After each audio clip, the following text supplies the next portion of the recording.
I keep this up for the rest of the year. I'm trying to keep that same energy.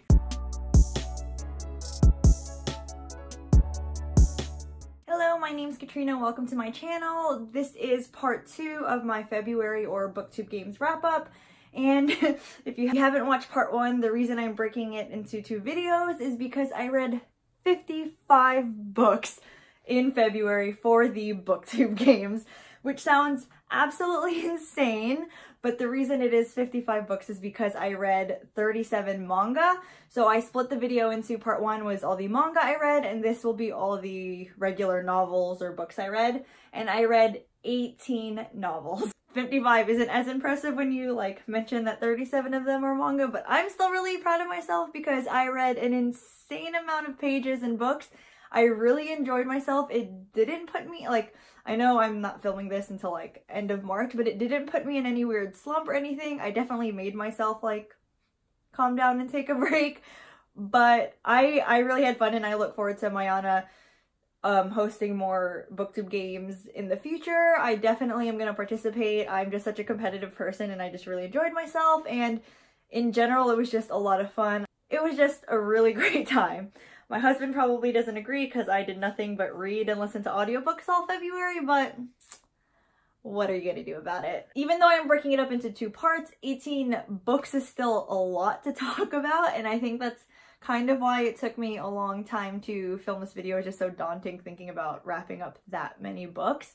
So I'm going to kind of fly through this. I'm going, mainly because I also talked about these books in my vlogs, so I don't want to like go too in depth with my, not necessarily my thoughts, but what the books are about. I will definitely let you know what the books are, my rating, barely a gist of it, but definitely just how I felt or enjoyed it. If you are new to my channel, I rate books very highly. Rarely do I have a 3 or lower. It's usually 4 or 5. I like to think I really know myself, and I pick books I know I'll enjoy, and then I enjoy them. When you see wrap-ups, it'll probably be 4, 4.5, 3.5, 5, but even if I give something like a 3.5, I usually give it a 4 on Goodreads. I don't know. I just really enjoy the books I pick reading for myself. The first book I read for the Booktube Games was Team Ketterdam's group book, which was Sock Hill Girls by Claire Legrand. I do not have the physical book. Actually, I read that book all in one day, February 1st. I read the group book. I got it from the library, so I had the physical copy and my library app. No, was it my library?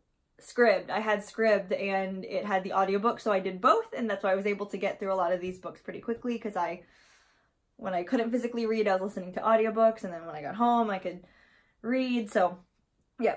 On Goodreads, I gave it a 4, but it really was a 3.5 read for me.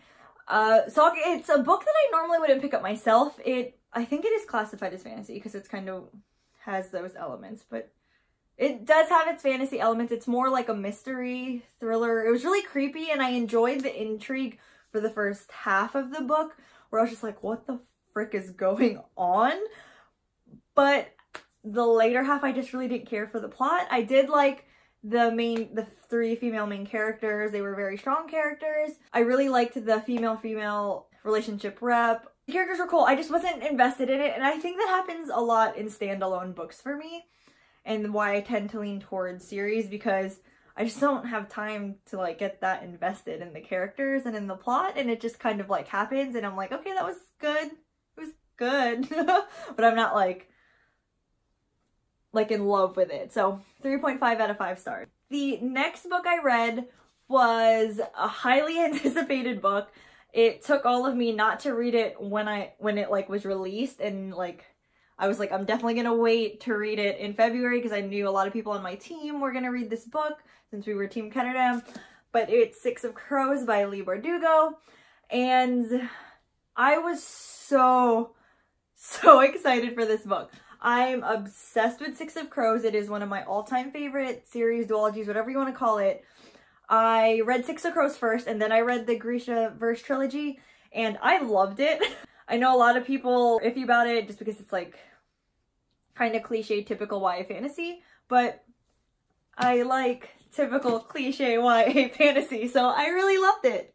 Okay? But that being said, since this came after Six of Crows, I was just expecting it to be like on that level and like freaking amazing, and it just wasn't. I really enjoyed it. I love the characters still. Like, I love Nikolai, I love Genya, I love Zoya, Nikolai, Nina, I love them all. I do. But the story was just okay to me. It's a 4-star read just because I love the universe and I love the characters.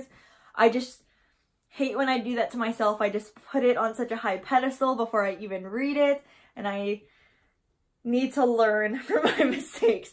That being said, like, obviously I still really enjoyed it. I just wanted to like love it as much as Six of Crows, or like be as fucking amazing as Six of Crows, and it wasn't. And to be fair, I can't always compare what Leigh Bardugo does to Six of Crows. That's not really fair.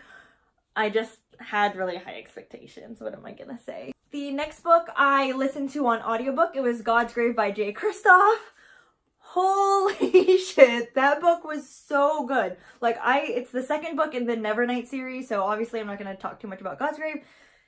Gave it 5 out of 5 stars. If you guys don't know anything about Nevernight, it follows the main character Mia Kovere, who goes to a school for assassins, and she is out for freaking revenge because of her parents getting murdered and her childhood being just a fucking shit show.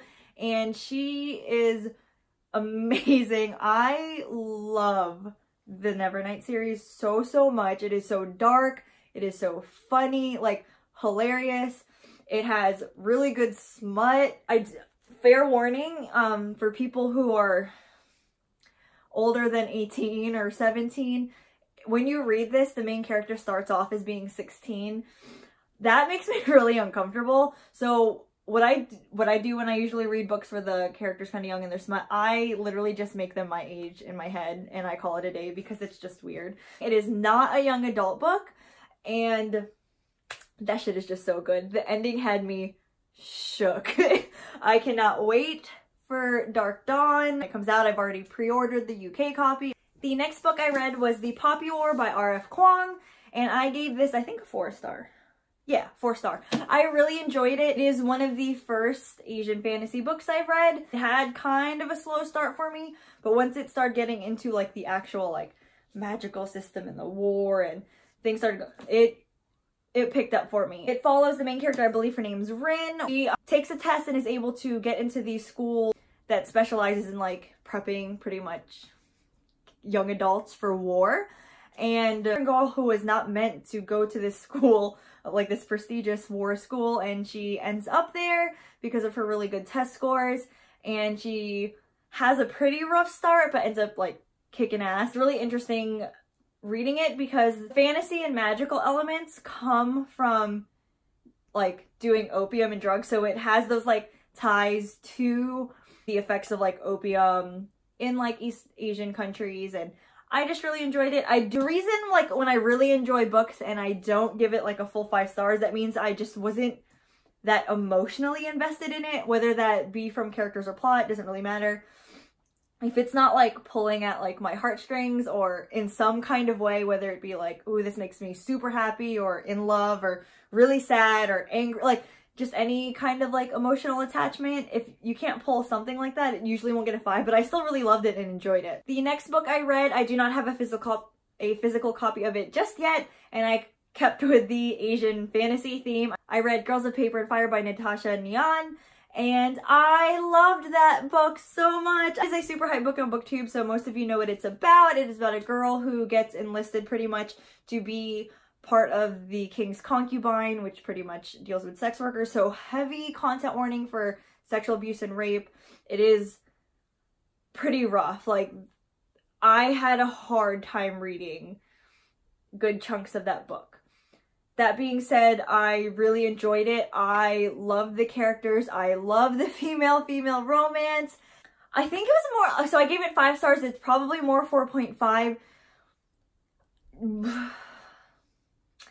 I don't know how I feel like quite about the very end of the book, and then the pacing was fine. I just had a little bit of trouble with the world building in the beginning, but I usually have trouble with world building in the beginning, and I think it's just because I'm kind of dumb. Continuing on with the Asian theme, the next book I read was Battle Royale by Koshun Takami. I cannot pronounce his name, but look how thick she is. So I've owned this book for a while. My husband James has read it. I watched the movie many years ago, and I remember hearing about it because people were saying, like, adults who were criticizing the Hunger Games were like, oh, it's just a battle royale knockoff. And that, I don't think that's just fair, because the reason they're saying it is because the book pretty much follows a classroom that was put on an island. Like, the government chose this classroom to go on this island and pretty much kill each other off until there's one standing. So, very similar to the Hunger Games, but it is so different. Like, literally that is like the only aspect that's similar, and I guess that is like a huge similarity. Not once was I thinking of Hunger Games when I was reading this. It was brutal, and it was a little bit hard to follow because it didn't just follow, you know, a couple characters or two characters. It followed literally the whole classroom pretty much.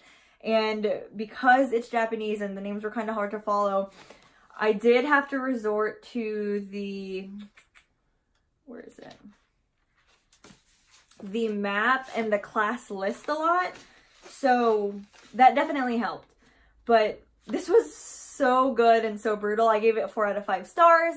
After I read it, I ended up rewatching the movie, which I still really enjoyed and recommend for anyone to watch. The book I read was Now I Rise by Kiersten White. This is the second book in the And I Darken, I think it's going to be a trilogy where it is a historical retelling but gender bent of Vlad the Impaler. You follow Lada, who is a girl, and she is badass as hell, and not just because she wields a freaking sword.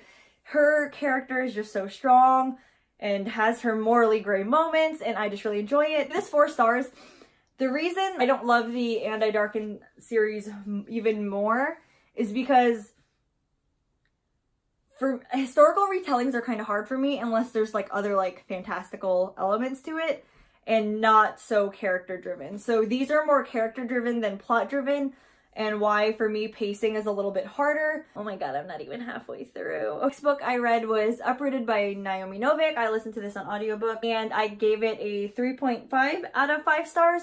I thought I was gonna love this book. I've heard such good things about like this and Spinning Silver. Uprooted is about a magician called the Dragon who, after so many years, I believe he pulls a girl from the village to come pretty much be his like servant and things like that. It sounded right up my alley, like the magic and like the weird dark things happening in the woods, and it just kind of fell short for me. And the romance really creeped me out a little bit. I was not feeling that whatsoever. I still enjoyed it, so like 3.5, it was still decent. It wasn't as good as I thought it was gonna be. Next book I read was Immortal Reign by Morgan Rhodes. Oh my gosh, this is the last book in the Fallen Kingdom series. If you saw my vlog, you know how much I love this series, and I love the version that Chandler gave it. It's pretty much Game of Thrones for dummies, which is not a knock on the series because it is YA. It is fantasy, high fantasy. It does follow these multiple characters, all gunning for power. So it has Game of Thrones vibes, but it's a lot more chill. And by chill, I mean it's just easier to read. It's not like super freaking dense. And I really enjoyed it. The first 2 books in the series, I think I gave 4 out of 5 stars. I gave this 4 out of 5 stars. But then 3, 4, and 5, I gave 5 out of 5 stars. I just love them so much. And if you're trying to get into like high fantasy, but it's still kind of daunting for you, I definitely recommend trying Fallen Kingdoms.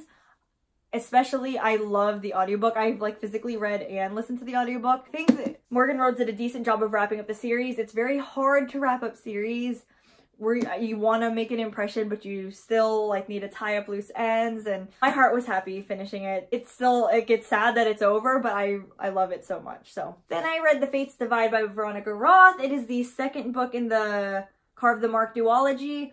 I'm not going to talk much about this book because I will mention, I know that people think it's problematic, and most people who think it's problematic are people who haven't read the book. So I gave this 4 out of 5 stars. I believe I gave Carve the Mark 4 out of 5 stars, and I read Carve the Mark before I got back into the Booktube community and even realized it was problematic, and I enjoyed it still. It's sci-fi based. I really don't understand why people thought it was like that problematic, but I will leave Binta from Positive Writers video on cancel culture in the book community, where he mentions the Carve the Mark series and like touches upon, he just does a better job of explaining why it isn't as problematic as people were perceiving it as, but I enjoyed it. 4 out of 5 stars. We are now getting to my 24-hour readathon, where I read Shatter Me by Tahira Mafi, and I read all of Shatter Me by Tahira Mafi. I didn't read the novellas, but Shatter Me, Unravel Me, Ignite Me, and Restore Me. So all the main novels in 24 hours.